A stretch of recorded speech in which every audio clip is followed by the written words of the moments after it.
So, in continuing to talk about Osama bin Laden's strategy, his strategy was at least twofold in the sense of his messaging, which was going to deal with tangible political grievances, not abstract principles. So, the removal of American presence from the Arabian Peninsula, that was the tangible political grievance, along with other things as we've seen sanctions, bombings, occupation, all types of other things.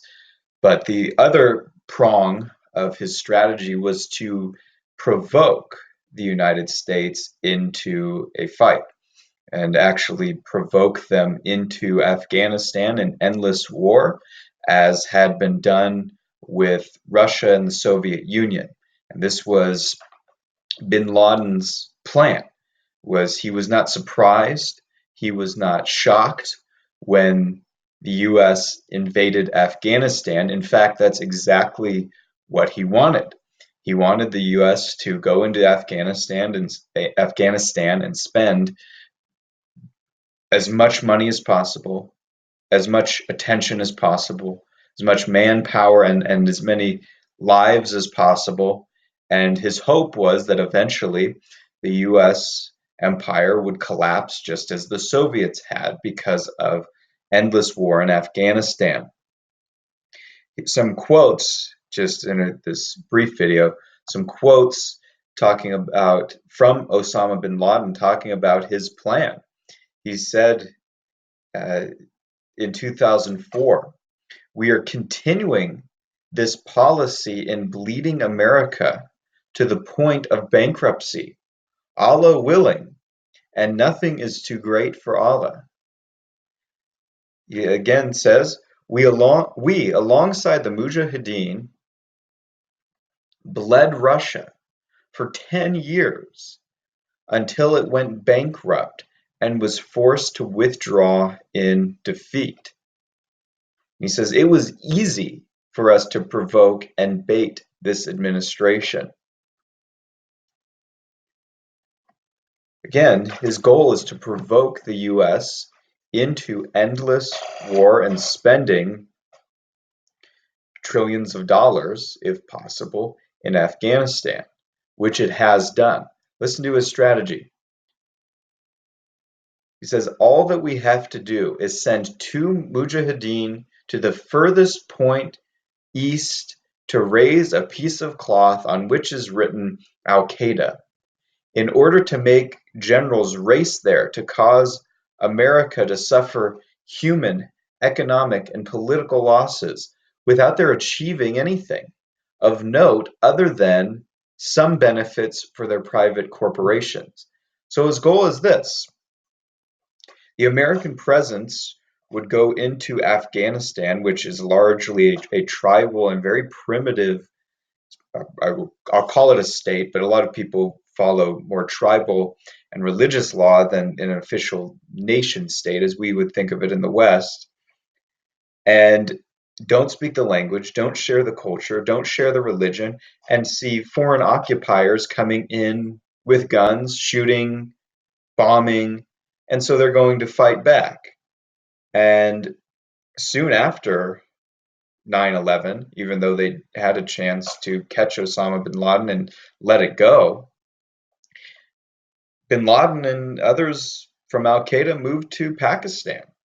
And they've just let others continue fighting in Afghanistan and continuing this war that has cost upwards of $5.6 trillion, more than the entire Marshall Plan to rebuild Western Europe after World War II, just on the Afghanistan war.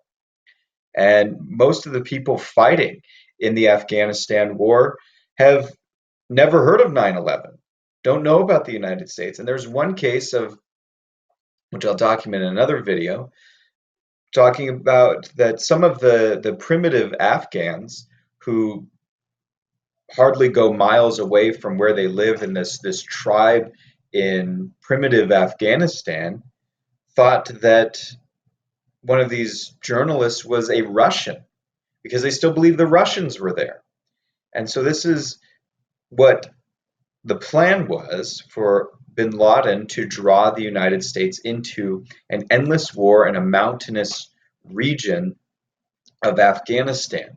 And he says all we have to do is put Al Qaeda on this flag, have two Mujahideen warriors go and take it and set it out there, and then Afghanistan and then America military will continue fighting and chasing after it and fighting people and gain nothing. They'll just suffer human, economic, and political losses.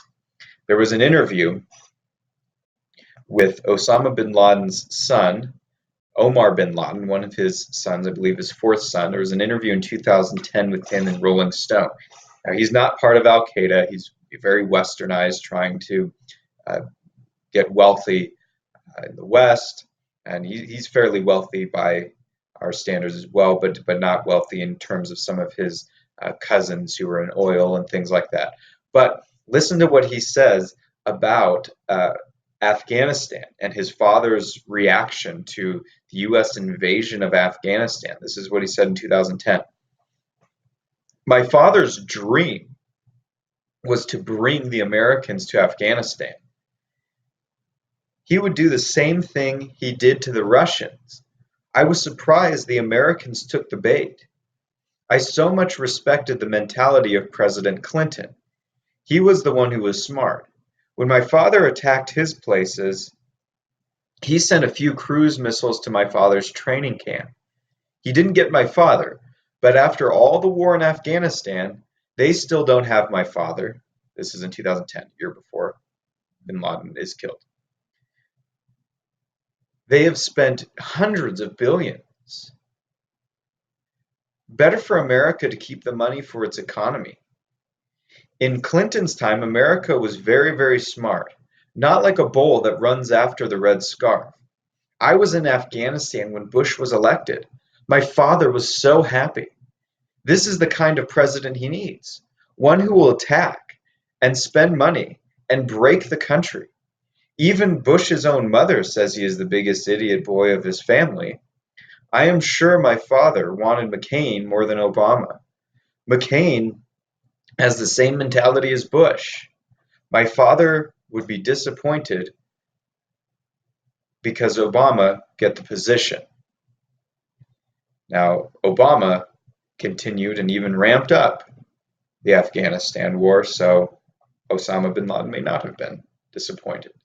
But Osama bin Laden was elated. He was delighted.